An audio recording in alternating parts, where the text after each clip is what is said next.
Hey everyone, Yin Zhao. We're here tonight with Ryan Winn, famous inker, author of Gods and Gears and his new Indiegogo, Hammerella. Hey Ryan, thanks for coming. Uh-oh. It's a pleasure to be here. It's nice to be. Are we having trouble? Oh, I don't know. Am I roboting? I think maybe you're like a second or two behind me for some reason. Could just be connection lag. All right, because it says I'm pretty good on my connection, but you never know. But thanks for having me. Yeah, I appreciate you coming on. You're the first actual pro in the sense that you've worked for large companies to appear on the channel.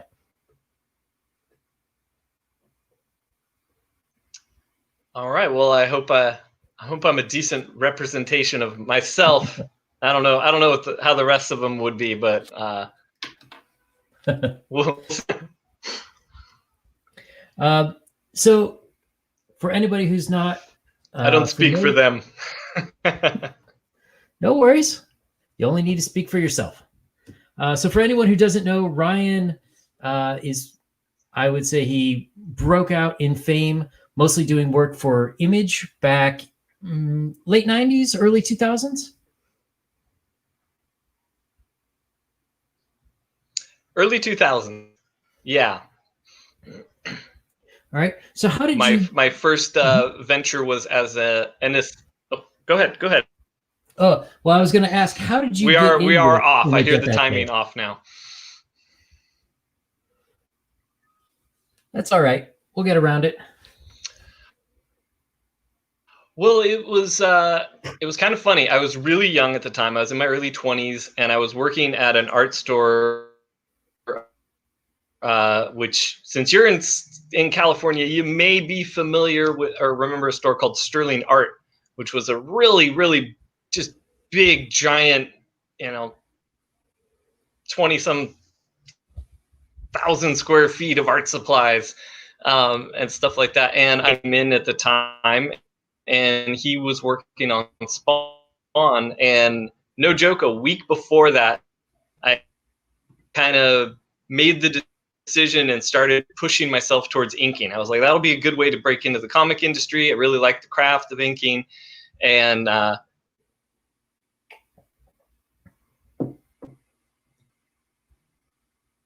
Uh-oh. All right, hang on, everyone. Man, a week. Let's see. Oh, Ryan, you're breaking up.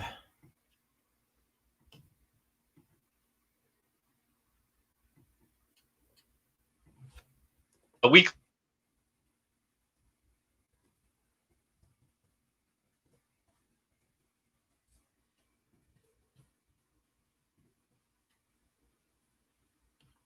Uh-oh. All right. A few technical difficulties. Hang on a minute, everyone.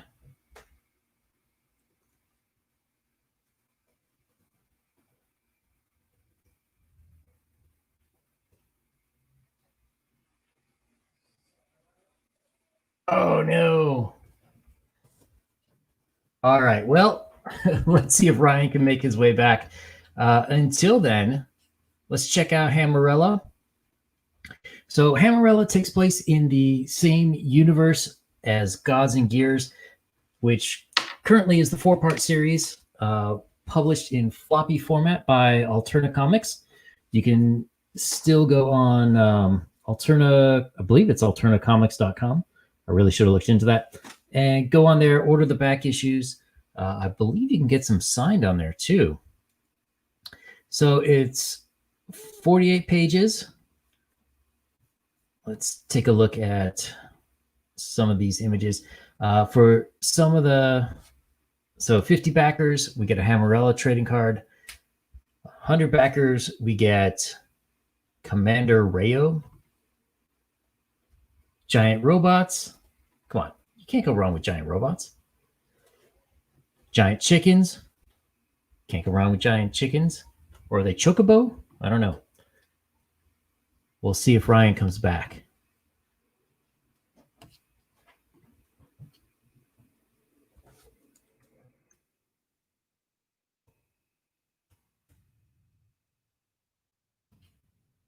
So trial by fire.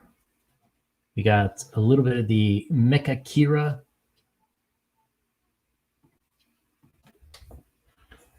I'm sure this would be a lot more interesting if Ryan were going through it, but it looks like it's going to be square bound. That's a sweet looking cover. Here are the Gods and Gears issues. Not quite sure how Amarella fits into the universe, but we'll take a look. So do you have to read Gods and Gears to enjoy Amarella? Apparently no. Seems like maybe she's off in her own part of the universe. Ah, so it looks like Ryan is doing the pencils on this one. And Dean Kotz, who does the issues of Gods and Gears, it looks like he'll be getting through with issues 5 to 8. Ooh, the Heart of Racing.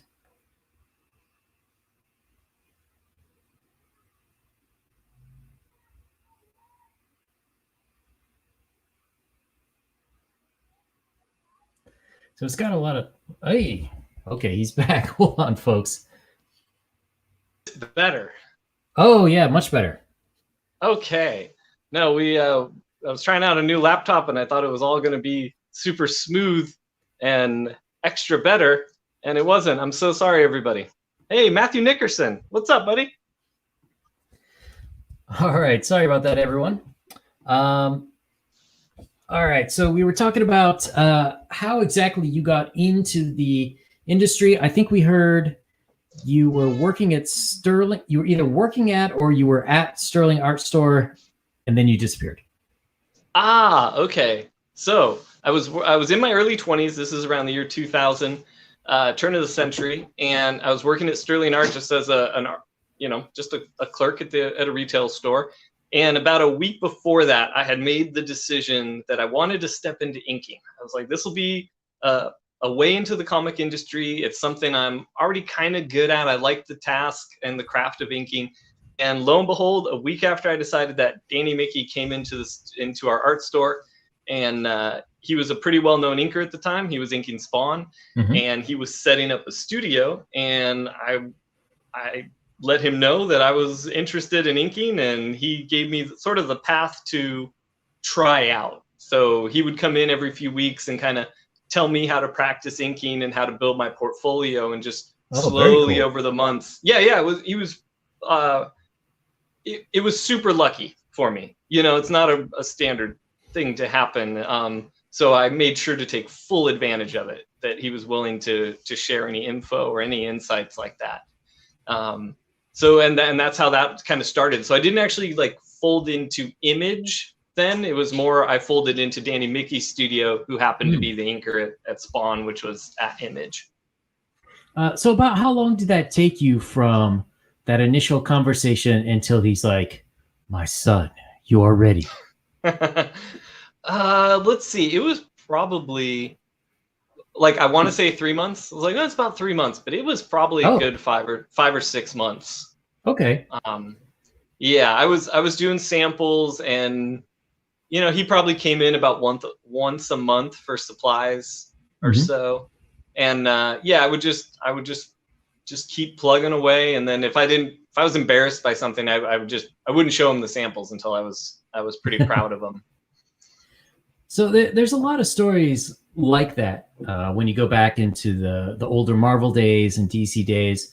But since you did get your start with, Image was certainly a larger company, at least the number 3 at the time.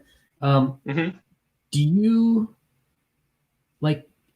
Okay, so right now we're in sort of we're in both the death knells of traditional comic industry and also a renaissance of indie creators.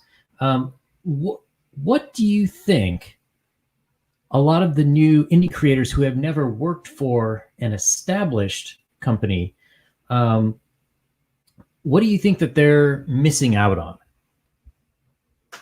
Like, what lessons could they learn?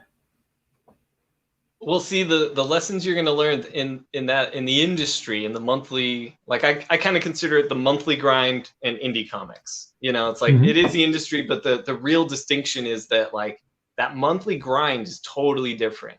And the thing you miss out as an artist if you don't do that is what you learn sort of when you're in the game, when you're in the heat of the moment, when you only have a week to do those 20 pages or a weekend to do 10 pages or something like that.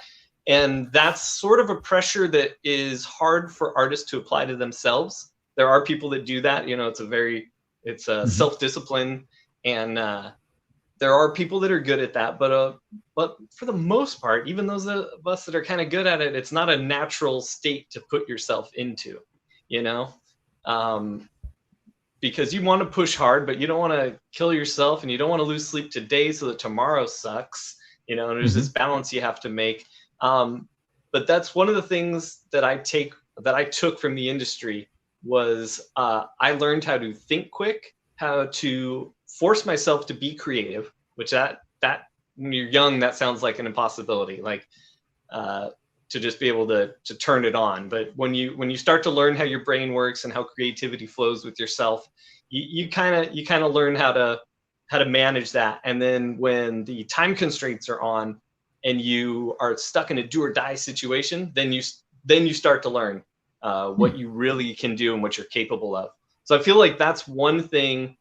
While it's a sucky, stressful kind of situation to be put in, where you're like, oh, do this, and this fast. It's a good, almost like a boot camp for you as an artist. So nowadays, there's very little creatively that stresses me out. I was more stressed out about building the Indiegogo page than actually putting together this project. You know? Oh, that's interesting. Do you think it affected your artwork in terms of like, sort of you had to either conform to a certain style, or you now have better, let's say, quality control of what you think is acceptable for publishing? Well, actually, that's a kind of funny way to put it, because there was a time, if I'm purely speaking as an inker, there was a time where every little line mattered. I remember like every 90s. Every rock, every crosshatch, everything like that. And then after a while, you kind of have to learn that there's a balance, because you've got to make your deadlines. You've got to make it happen, but you don't want to be that hack that just, you know, gets known for slopping through things. So you have to find that balance of being as good as the best and almost as quick as the fastest, you know, somewhere in the middle there. So you kind of learn, you know, it almost sounds like you learn where to be sloppy, but it's not that. You kind of learn where, here's what best way to put it, you learn what to stress on and what not to stress on. So I used to stress on the rock in the background, and now I know that if I just make it a simple rock and it looks like a rock, it reads like a rock, that's all it has to be. It does not have to tell the story. It just frames the story. It's the setting, the background, things like that. So that's something in my older years now, I'm more mindful of. So it's not so much that you do sloppier work or less work or lazier work. It's that you sort of learn what's important and like where to focus. So in my work now, I'll have less lines and less action going. I don't mean physical action. I mean like line action. I'll have less busyness on my images these days, but where it's busy, it will be very busy for a precise reason. Like I do very little hatching, but where I hatch, there's always a very distinct reason for it. Where when I was younger, it would just be like, oh, in the lines background, everywhere. Just hatch away. Yeah, just lines. And you also think that more lines equals more work, or it looks like. Yeah. I kind of blame Scott Williams for that style back in the day, but. Yeah, there was that. You know, you can blame Scott, because even Danny Mickey and those guys, when I was working with them, like, you know, they were coming up just behind Scott. So it was, we got to show off, we got to compete, and we got to make that happen the same way, and it's got to be as busy, and I can do more lines, and I can do more lines, and then it was just a hatch off. Who could do the most cross hatches? So I'm kind of wondering too, in a lot of modern books, we see different coloring. One of the things that I really liked about the Gods and Gears series is that it was almost flat colors, almost like what you would have seen in the 80s. But it seems like the style now is almost like the comics are painted. Yeah. Oh, sorry. I was going to chime in. Oh, no, go ahead. Go ahead. Wait for you. No, it sounded like you were building towards a question, and I was kind of, yeah. So back in the day, it was all up to the inkers to fill in volume, and to make things look, give it depth and dimension. Whereas now it seems like a bunch of the colorists are stepping on the inkers' toes. So where do you see the role of inking going forward in comics? Like, even just like we were talking about with all the little lines and the cross hatching, if you had modern coloring, you wouldn't be able to see those at all. No, that's true. So it's kind of tough because I almost feel like in the current industry, inkers are completely misused and mismatched with a lot of their counterparts, and that's a result of poor editing and lack of communication with your creative teams, which seems to be the norm in the mainstream, or the like I was saying earlier, that monthly grind of comics. It sort of seems to be the norm. Go ahead. I'm not even sure if they have editors anymore. I mean, I see people's names listed on there, but just the amount of, spelling mistakes and obvious art issues and oof. Yeah, they've almost become, and this is something they almost brag about sometimes, is they're just coordinators. They're just project coordinators. And I don't think that's something you want to brag about when your books are full of typos, Yeah, exactly. I think at that point you want to just avoid saying anything publicly, really. But yeah, so I feel like for the most part, inking's kind of taken an unappreciated and unimportant position in the industry. Yeah, go ahead. Sorry. Well, I was going to say one other thing that I've noticed recently too is it seems like the rates for pencilers are about the same, except now they're expected to pencil and ink. Yeah, so when I started, and up until I'd say about 10 years ago, because for me it was about 10 years ago that the old industry was done. Like completely done, but you don't really, when these things happen, you don't see it done. It's done, and then the ramifications take years to take effect. So it was around 10 years ago when I realized that Hollywood was not saving comics. I had big hopes in the beginning that it was like, hey, these things are going to come in, page rates are going to go back up.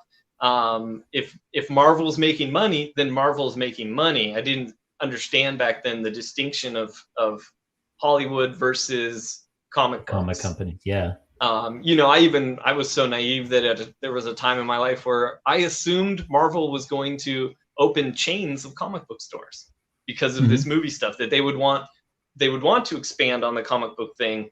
So they would franchise them out. People want to own a comic book store. You buy into a Marvel shop, and then you have your indie shelf in there too, and there's your comic shop. So I even thought all this was going on. But then around 10 years ago, we started really losing like lots of experienced editors and like statesmen, like the elders of the industry that would normally pass on all the information and the knowledge. They were all being either fired or let go, mass layoffs and things like that, which doesn't necessarily mean that we're left with bad editors. It just means you're left with there still are many great editors. I don't want to say that either. I got Sure, some friends that there's still some great editors out there, but we're talking generally, and we're talking across the board. So now this doesn't mean that they brought in a bunch of bad editors, but there's a difference between experience and inexperience. And something that was severely lost starting 10 years ago was the ability for editors to be knowledgeable about what makes a good inker, who's a good inker, and how to pair that guy up with the proper penciler. And it was, gosh, it's such a hard thing to teach that, like, I don't even know if it'll ever come back as a norm. There's a couple editors out there that are good at it, but the standard for inking has sort of fallen as the page rate has fallen. So therefore no one's expected to step up. Everyone's just expected to get it done. And Yeah. Because if we were judging if people were hired purely by merit, if we weren't worried about page rates and things like that, then you would see people like Joe Weems or Bat Banning. You would see them constantly everywhere because they are two of the best inkers in the entire world. And they rarely get teamed up with the right people, or they rarely get called because their page rate might be a little higher because they care about the work more or something. And we've kind of lost the love for inking has been lost. Like the appreciation. People say they love it, but the understanding and the appreciation for the most part has kind of been lost. Yeah, I think so too. And one of the other problems for me is you don't really see people on runs anymore. Like very few people are given a comic for like 2 years. So, how do you know if that combo is working? And, it seems like people need a certain amount of consistent issues on something before they really take off. Yeah, that's something that comics used to be better at, was sort of not being afraid to test things out, to use certain titles or a mini series or a one shot as testing grounds. That young and up and comer writer who's got a little attitude and a little flair, put them on that, give them that failing title, give them 6 months to see what happens with it, and giving their creative staff the little bit of time you need to work stuff out, to get those letters back in from the fans, see what they're saying, see how sales are going and things like that. And nowadays it's sort of following the Hollywood suit, where it's like, well, here's a checklist of things that you need to do in order to be published or done or whatever. And that's not going to create fun work. Certainly there's never been any problems with Hollywood. Clearly the superior model. I look at them as, a shining beacon of how to behave, I can't even say that with a straight face. So we got a question from Matthew Nickerson. What would you say your top 2 disappointments or successful achievements have been that have stuck with you since you broke into the industry, assuming Hammerella is one achievement? Let's see. So the top 2 disappointments and the top 2 successful achievements. Successful achievements. A couple of some of them start to line up in funny ways, because that's all right. So give me a second. I'm thinking about this here, because there's no worries. I've done so much and so many things. Because when you're doing mainstream comics, like a lot of I was handed a lot of schlock to ink, and there were even issues where I was like, don't even put my name on this. I don't want anyone like that's a fan that wants to support me to go out and spend money on this thing that, and that's why I like doing indie books more, because then I can fully back and support with 100% trust in myself and my own product. But yeah, biggest disappointments. I see, this is tough because I wish I hadn't left Top Cow when I left Top Cow. But see, it's tough because I went on to supposedly bigger, but to me it wasn't necessarily better. After I see. Top Cow, I went on to Wildstorm, and we did Wildcats for a while, and it was higher profile, and it's kind of what eventually led me to having enough credits to be noticed at DC by their editors. But Top Cow let me be the inker that I wanted to be. Oh. They so respected the craft of inking and what it was, and everyone there across the board. Like, you didn't work at Top Cow as an editor or someone in the office if you didn't understand all the craft of comics like really well. Wow, that's impressive. Yeah, they were like, I mean, Mark Silvestri's hiring you, so you have to be able to compete even in conversation about techniques or other artists or influences or inspirations. So everyone there had a great understanding of it. I think part of that was also that LA-based Top Cow, they had a bullpen that everyone worked in. So the editors could walk around and look and see, hey, Ryan's inks are looking really sharp over Eric's pencils. They're liking that together. Maybe we should do a cover with the two of them, this or that. And then they'll put something like that together. And then maybe they forget to mention it to me, and they're like, hey, Ryan, we have this cover we want you to ink. Needs to be done today. And I would say, this is a 2-day cover, you guys. But if you want me to do this takes 2 days. And they would, all right, you know what? Wow. We want this to look the way it needs to look. If we give you 2 days, can you get it to us by Monday, and then we can still make print? We'll cut it short, but if you get it, and we would communicate like that. There would be this open discussion about what to make, how to make the art the best. And a lot of times our books were late, and that was a problem, but it was also something that our fan base at the time understood, and we always delivered like you got that book late, but you know what? It was going to look so good. And even if we took 2 inkers, the Top Cow inkers were going to be stellar.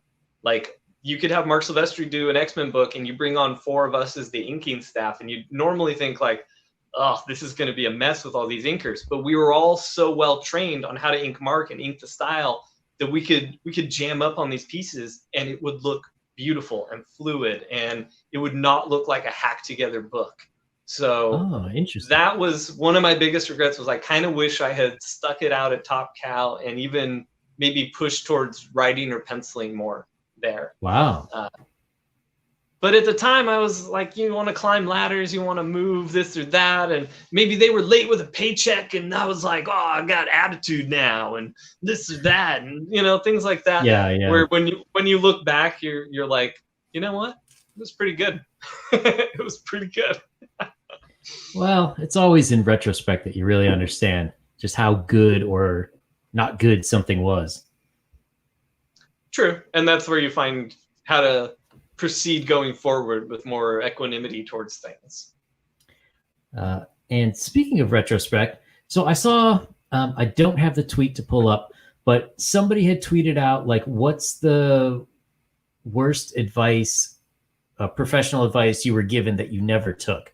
And I believe your answer was, don't publish with Alterna. So I was just kind of wondering, like, what's up with that? Why, I won't ask who, but why were people telling you not to publish with Alterna?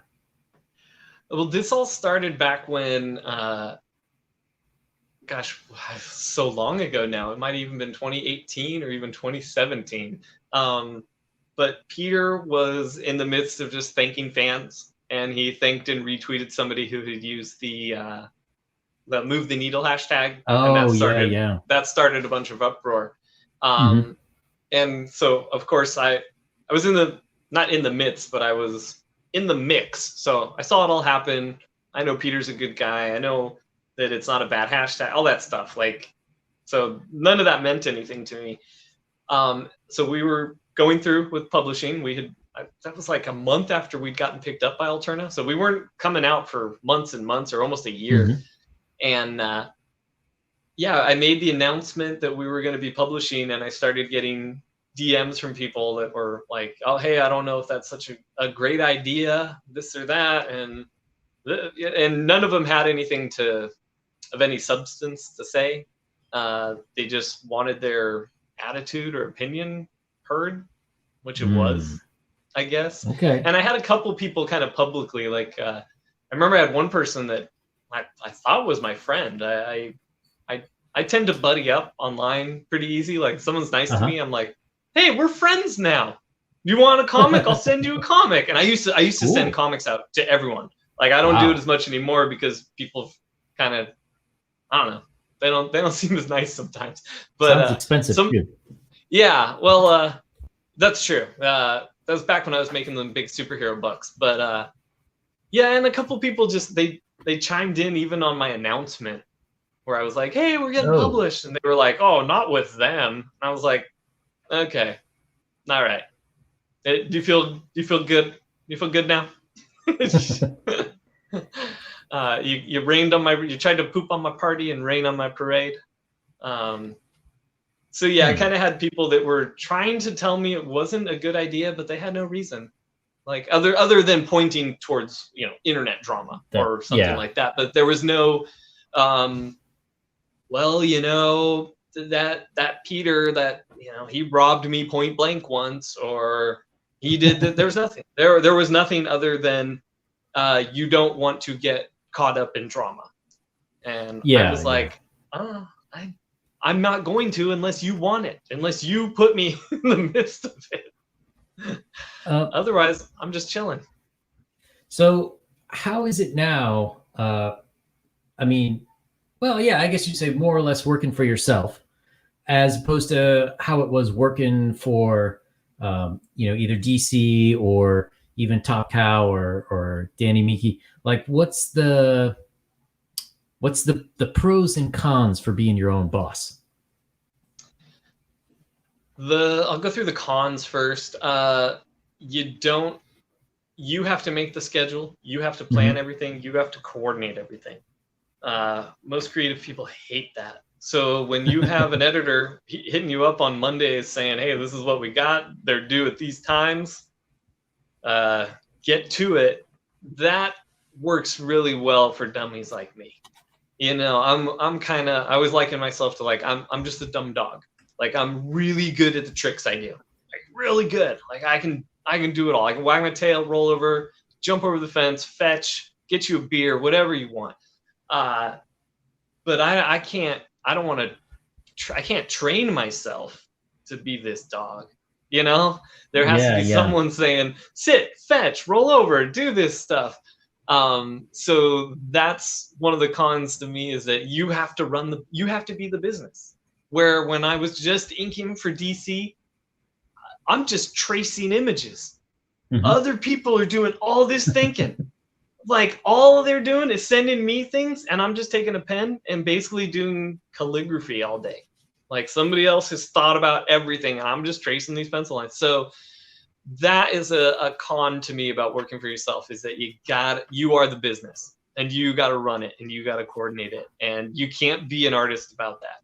You have to put on your professional cap, and you can't be artsy fartsy or willy nilly or anything like. You gotta be pro, and you gotta save the artsy fartsy stuff for when you're sitting at your desk and you're being creative. Right. I think let's see, pros. I don't have to. Let's see, how can I say this? I'm only responsible for myself and anyone else that I bring onto the project. I do not have to be, I don't know the word I'm looking for. I don't have to be subject to another creative person telling people not to buy our book. Because when writers go out there and say, if you don't like my politics, don't buy my books. Well, guess what? There's also a penciler, an inker, a letterer, colorist. Like there's a bunch of other people on that book, and the royalties that they get on that book are far less. And I mean writer, and I mean penciler, and then I mean inkers and colors.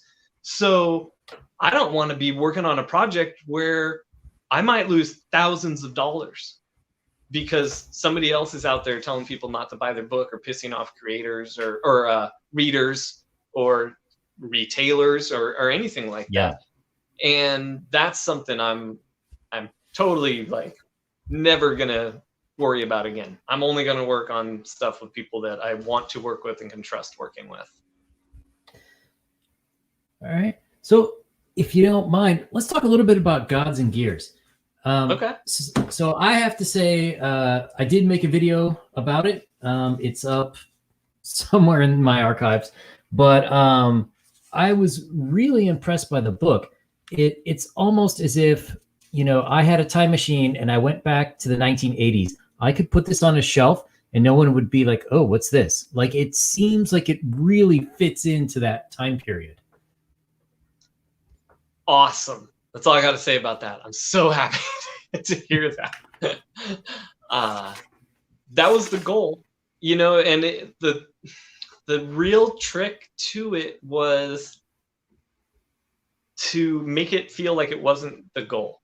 There was that, you know, that there's got to be some term for it. I'm sure the philosophy students have a term for it, but something like that 70s show where it becomes this weird trap in itself about referencing the time period it's in and making homages to that time period, but while still being in that time period, which doesn't, that works in a comedy. It works in a comedy show, whatever. But for Gods and Gears, we didn't want it to feel like, hey, look, we're making an 80s book. Even though I talk about that a lot because it's my major inspiration and stuff is all those things, but it was still that, like, we didn't want to go purposeful with a heavy dot matrix pattern on the coloring that mimicked that. Like, yeah, it's still printed on newsprint and there's still that effect, but it's the modern version of newsprint, so the colors come out much better. Even though I push towards flat still, but so we didn't want it to be this retro trap. We just wanted it to be something that was done in the same way that they did things back then. So that was a story that is based around characterization and heart.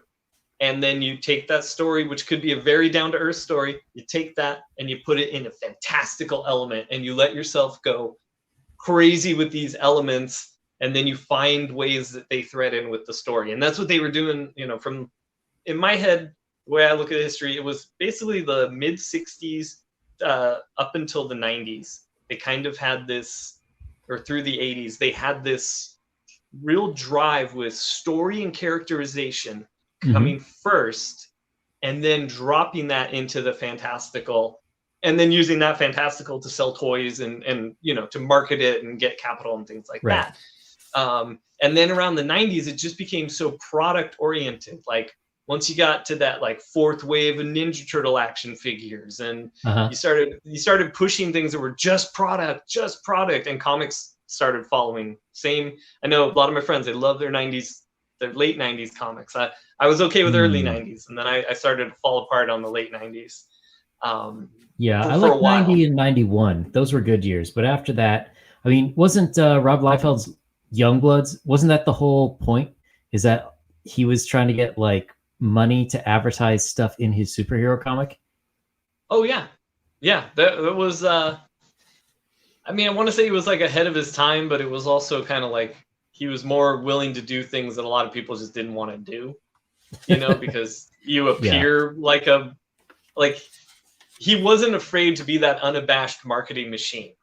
Right. You know? So so guys like that, it was a different era. And then it was lost. You didn't have those guys again until, you know, these last couple of years where guys like EVS or somebody who were really pushing for their own thing and making money, like, hey, let's make money off these books.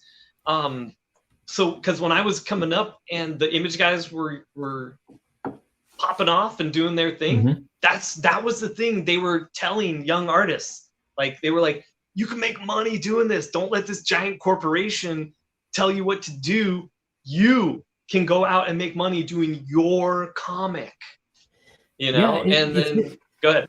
I was going to say it's interesting. Todd McFarlane was one of the big guys who always said that, and I would see him in clips from different comic book conventions and stuff, and he would still say it. But it's only this year that he launched his wasn't it a new Spawn toy or something? He made like $1 million in a day or something.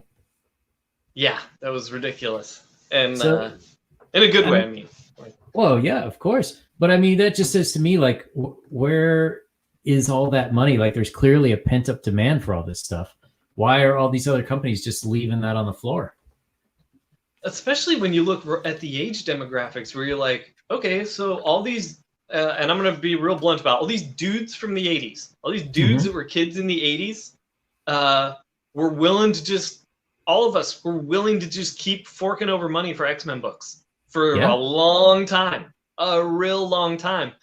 And now, I mean, I'm an artist, so I'm not rolling in the dough. But the average guy who's gone out and has that regular job, and his kids have gone to school, and this and now he's in his late 40s. He's got money to spend. He's got time to read. And they're just ignoring that, just completely ignoring that. And that's one of the things that, like, with Gods and Gears, we were like, let's try to make this book that, like, us and our peers, like, kind of make it for us and our peers. Like, let's aim for that. But by doing that, and if we do it right, a 10 or a 12-year-old kid should be able to pick this up, read it, and almost have as good of a time.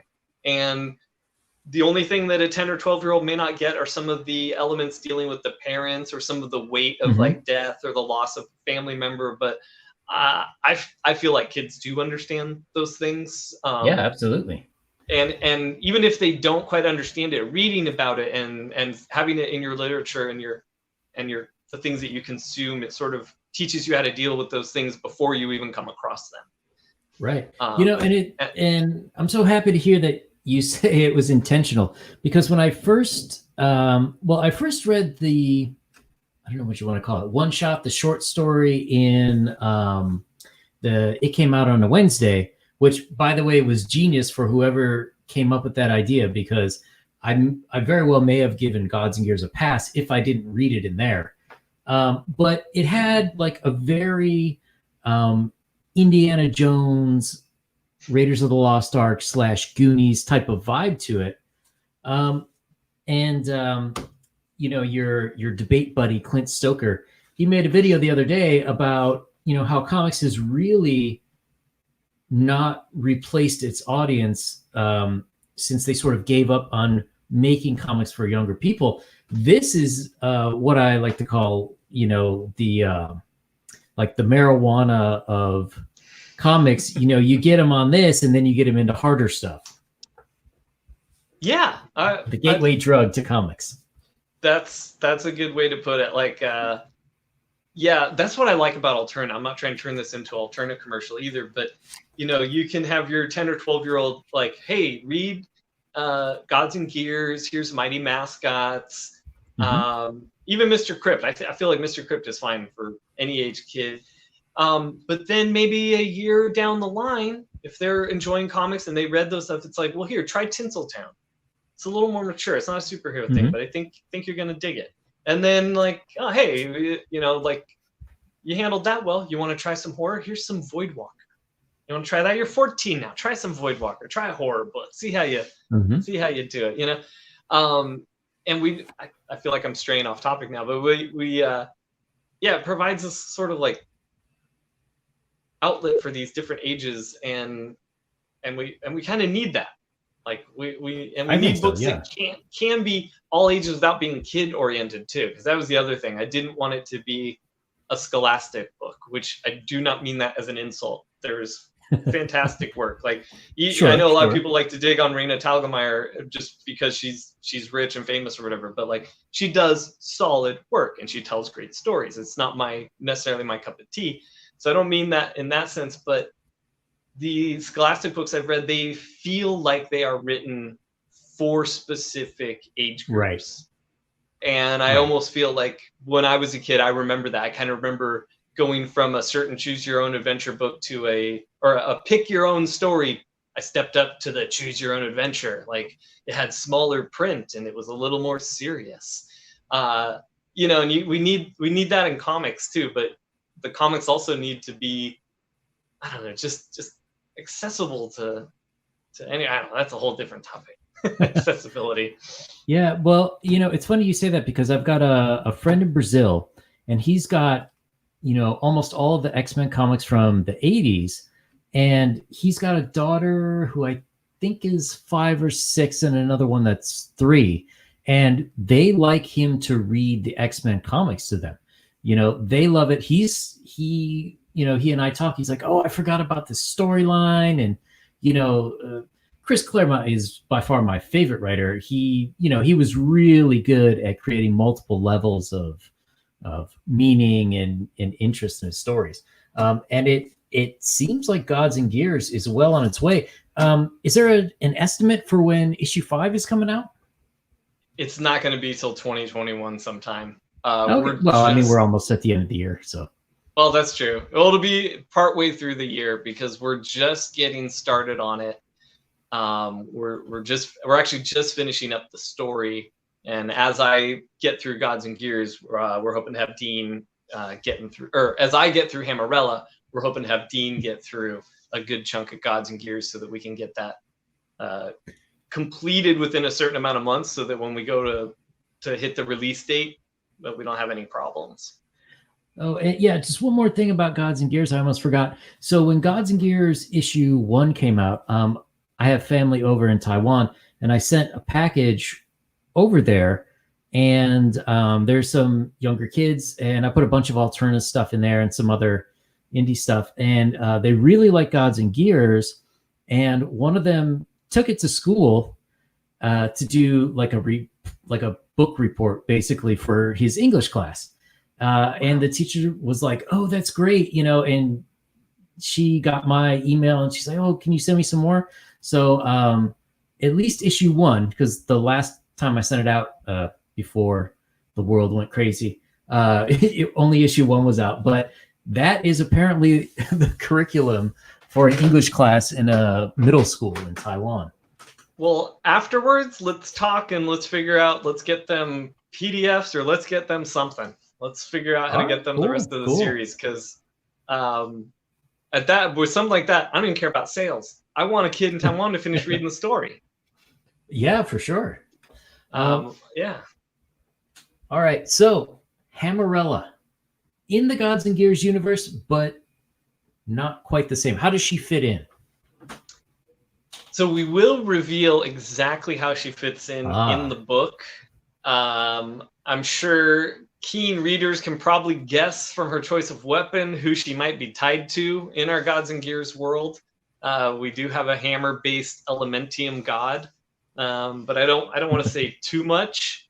But I have had people publicly kind of already guess things like that.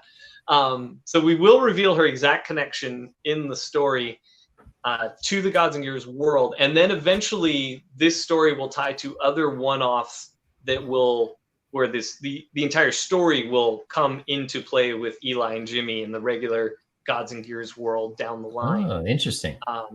Because the Hammerella is going to sort of work as an annual, as the Gods and Gears annual. So next year I already have the follow-up planned that she'll be part of, and some of the other characters from the book will be part of it. But it won't be Amarella. It'll be a separate book, and then they'll be released later on through Alterna as the actual Gods and Gears annuals on newsprint.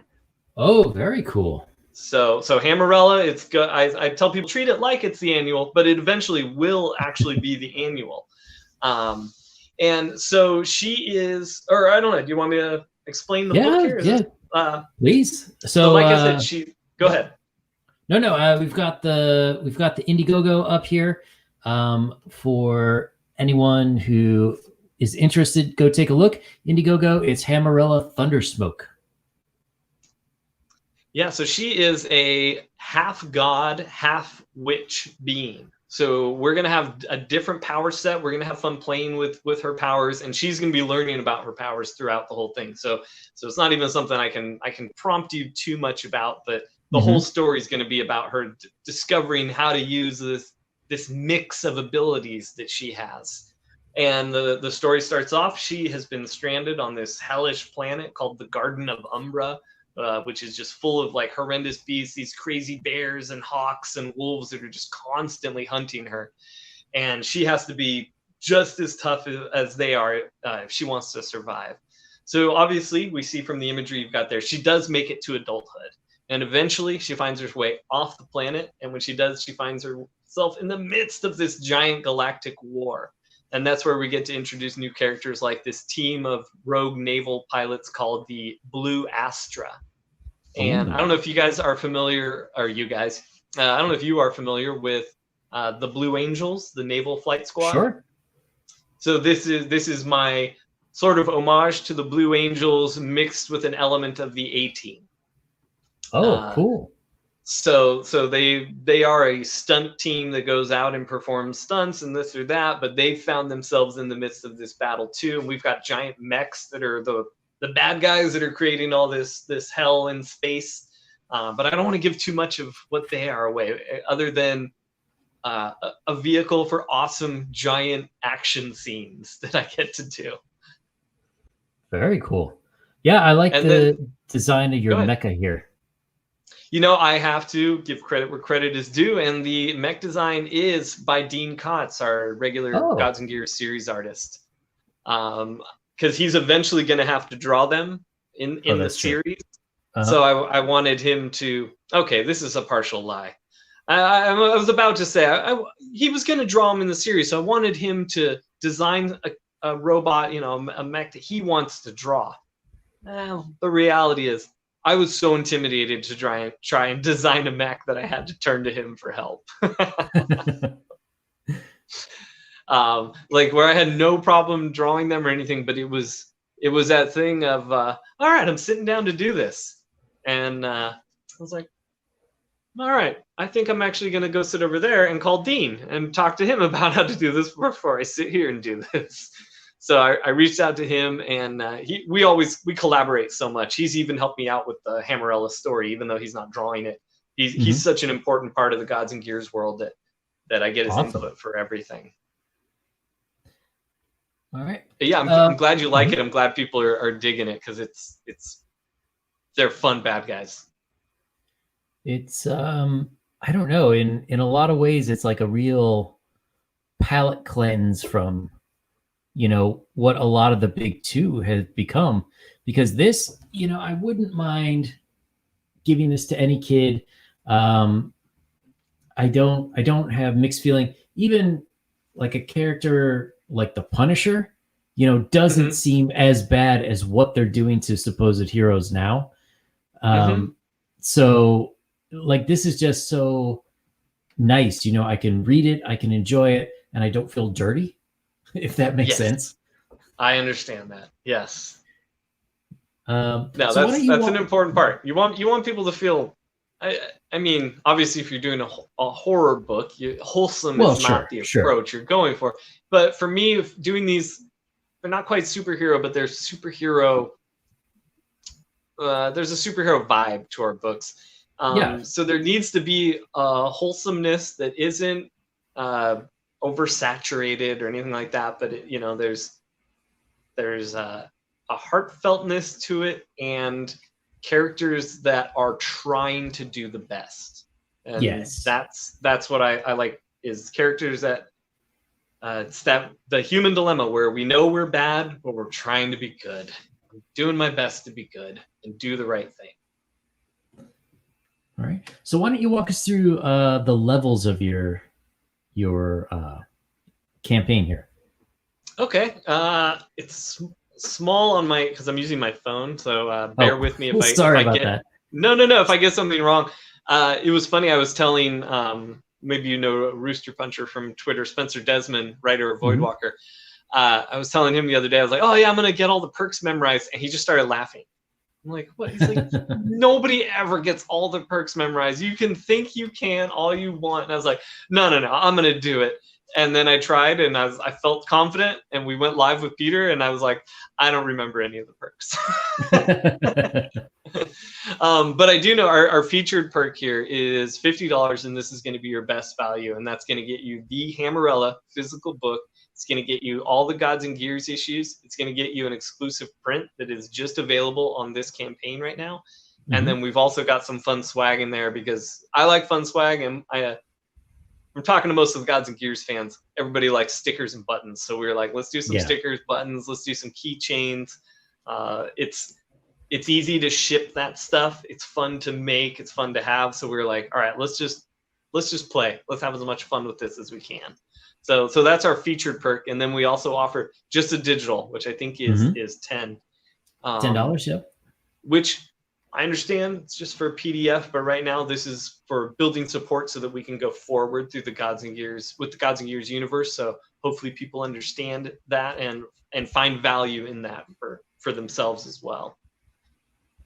Right. But then we've also got a bunch of great physical perks where if you're new and you want just the Gods and Gears series, I've got them signed. You get all 4 signed for just $12 as an add-on. Oh, these are signed.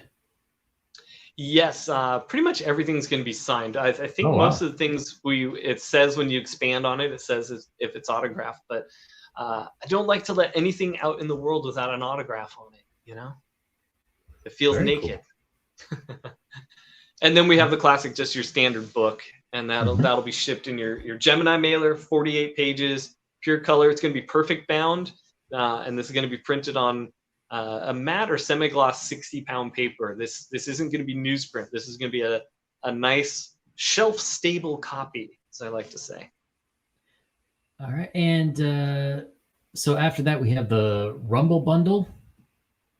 Yeah, the Rumble Bundle gets you everything. Gets you the meat of the Gods and Gears story and the Hammerella book, and that's the big stuff. You know, we've got our short stories, and it came out on Wednesday, stuff like that. But this is just the main meat and potatoes of the Gods and Gears world so far. All right, and then looks like we got Trucker Hat and Ringer Tee. Oh yeah, this is one of my favorite things that we came up with. Everyone's been asking for this stuff for the last 6 or 8 months, maybe a year now, and we didn't have anything going yet, and I kind of wanted to wait until we had a campaign to do it instead of just putting it in my regular shop. And now I'm so excited about this. I can't wait to have them myself. I didn't think I'd be that excited, but yeah, I am. Very cool. Let's see, we've got book and a shirt, book and a display. And then one a little bit lower, one that interests me, book plus sketch. Oh, yes. That is one of our funnest perks right now, because you get to suggest a character. You know, if you pick the sketch, you get to pick who. And I've been encouraging people, like, you know, think about it. Like, go deep. Like, maybe you only ever think about getting a comic artist to draw comic characters, but I love drawing musicians. Like, I just did a Glenn Danzig a few weeks ago. As you can see in the picture there's a Magnum Pi, nice, Tom Selleck, and that was a request that somebody actually won that. So if you sign up on our email list, you'll get an email back from us asking to make a recommendation, and you can, if I choose your recommendation, I send you that original art. Very cool. Let's see. And at the bottom, book plus sketch plus shirt plus swag. And then you have a collector case. What's the collector case? Those are really fun. It's almost like a trapper keeper, like a mix between a trapper keeper and a box that you can stick right on your shelf, and it opens up. It's magnetized, and it opens up, and you can put, I think it's up to 20 comics in there. Wow, that's pretty big. In bags and boards. And then it also has a clear slip case. So we've offered this perk where I can do a full-blown drawing for you. It's roughly 8x10. It's a little different than that, but it's roughly 8x10. And we can slip that drawing in there, and you get that as a place for you to display your Hammerella and your Gods and Gears books on your shelf. Very cool. Let's see. I will say, before you decide on a perk, I would wait for tomorrow morning because we're going to have a special guest artist with a special sketch perk available tomorrow morning. Ooh. So if you want to wait, that might be the way you want to go. I won't be offended. I mean, I won't tell you I'm offended anyways. All right. If you choose the other artist. So everyone but should anyone, wait, yeah, but not listening. long. Yes. All right, and we've got just on the screen here, we've got the trading cards. 50 backers, Hammerella trading card. 100 backers, Commander Rayo. That's how you pronounce it? Yes, sir. It's a brand new character, kind of a new name. I haven't seen that name around much, so you did pronounce it correctly. Okay. Yeah, so what these are our backer bonuses. So when we get certain amounts of backers, everyone that's getting a physical order of the book or whichever perk you've gotten, of any physical order, you are going to get a Hammerella trading card thrown in with your order for free. And when we get to 100 backers, you will not only get the Hammerella card, but you will get the Commander Rayo card. And then when we get to 150, you get the, I'm not going to tell you which card it is yet, but there will be another card available that we're waiting to reveal until we get our 100 backers. But the cool thing about these, and I'm kind of like with the t-shirt and the hat, I'm just as excited for these as I am for the actual book, because these are going to have exclusive art that you see there. That art's it's not from the book, it's not from anywhere else. It's card art just for the cards. And then the back is going to have like extended lore and history and interesting facts about the Gods and Gears world that is separate from the story. So this is going to be added lore, and we're going to have power rankings, which, man, when you said 91, 92, I immediately went to thinking about my inspiration for these cards, which were those Marvel X-Men cards. From those years. Yeah, that's right. And they had those power rankings on the back and everything like that. So this is sort of my homage to that. And then, but also it kind of builds up a way for us to start stacking the characters against each other, because we're going to start understanding their power levels. So we're going to see how certain cosmic characters will stack up against others. And obviously we're going to have people that, like Jimmy and Eli, who don't necessarily have powers, but they're still going to have power rankings. And as far as things like, we're going to have like willpower and things like that as well. So you kind of get a good characterization from the power rankings on the characters. Cool. Yeah. Is there fun. anything else we should know about this campaign? Well, we do have some other stretch goals in mind. So if we reach our 12 and we get past that and we make it to 13, I've got a bunch of short stories about the baby Hammerella that I can't wait to tell. It's those things like when you're a writer, or any type of creator, when you're coming up with a project and you make a world like this, you have extra stories and things that pop into your head that just don't fit. And I originally thought I would have the story start with her as a baby and then move on, and it just it seemed too slow. Even though I liked those story elements and some of the ideas, it just seemed to slow it down too much. I wanted a rock and roll, fast-paced action book. But these stories, they were still bubbling. They were still percolating in the back of my head. And so I decided, let's make that a stretch goal.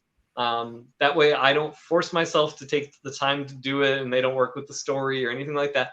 And if we do end up telling them, it'll be a fun secondary thing that we can put in the back of the book, and they can just be either one short story that's a few pages long or a series of short stories, which is, I think, what I'm going to do, because I have some funny little gags and pranks I want to do with her. Cool. So that'll be our 13,000 goal. And then if we hit 15,000, I'm going to add 8 pages. And that's purely so that I can just visually show off the world of Gods and Gears. Like when they go into places like the blending, which is the way that they sort of, it's almost like a wormhole type dimensional effect that connects the universe. When they go into that, I want to maybe be able to throw in an extra splash page of it, or maybe make that splash page a double page splash. And then there's always times where, like, no matter how you craft your dramatic moment, there's always room for a page or two of like breathing room and stuff like that. So if we reach that extra goal, I'm going to add 8 pages that just make the story sing and resonate perfectly. Awesome.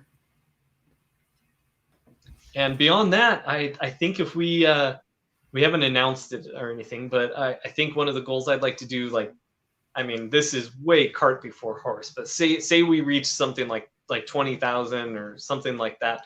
I would want to do maybe take our first It Came Out on a Wednesday story and print that as its own issue, as its own Gods and Gears Zero issue.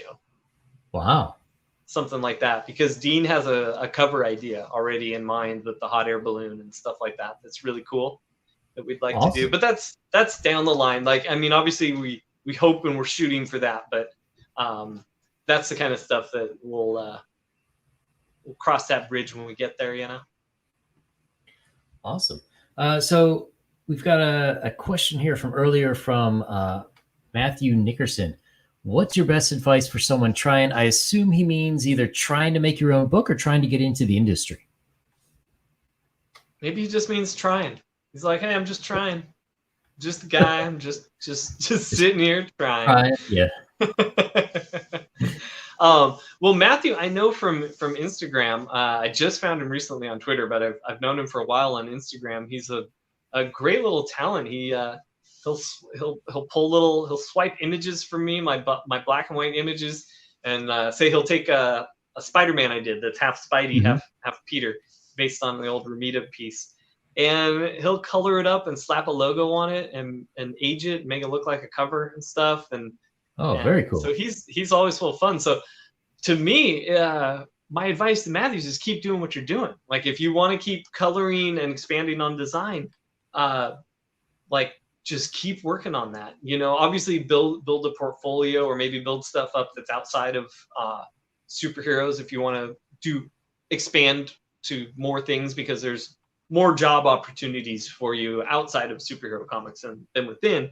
But if that's what you like to color and that's what you like to do, then, you know, man, I just recommend find the artists that you appreciate and you like their work to sort of copy and compare to those colors. See if they've got videos or tutorials, and then start to sort of build a discipline for yourself. And I say that for everyone, even if you're just crafting for fun, or you just like to ink with a pen or something. Make it a little bit of a discipline, even if it's 20 minutes a night that you focus purely on that, or, you know, whatever, an hour a day, or once a week, if you only have one day a week. You know, it's pick that schedule and try to hit it consistently, because you want to build those habits. Right. The whole thing, like, life is just about habits, and the sooner you learn that, the quicker it is, the quicker life seems to make a little more sense. You've got to train yourself too. Like, you're like I said earlier, I'm a dumb dog and I'm trying to train myself, and it's hard, but we're capable as humans of doing that. So yeah, plug away, find the thing you want to do, find your goal, work on your means towards that goal, have patience, and set yourself up for consistent habitual practice. Awesome advice. Anything else you'd like to add before we sign off, or?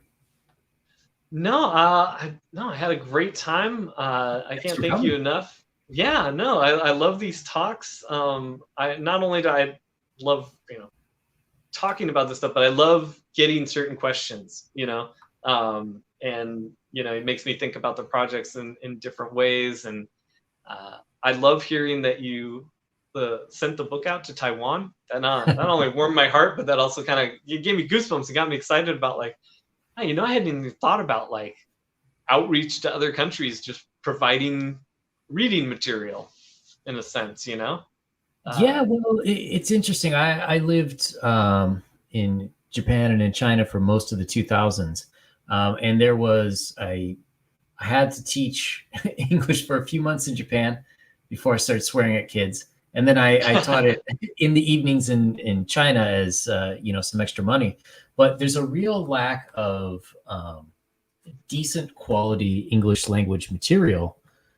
You know, like, stuff people want to read. Like, nobody cares about how cheese was made, or, you know, I don't know, why you wear safety vests or something.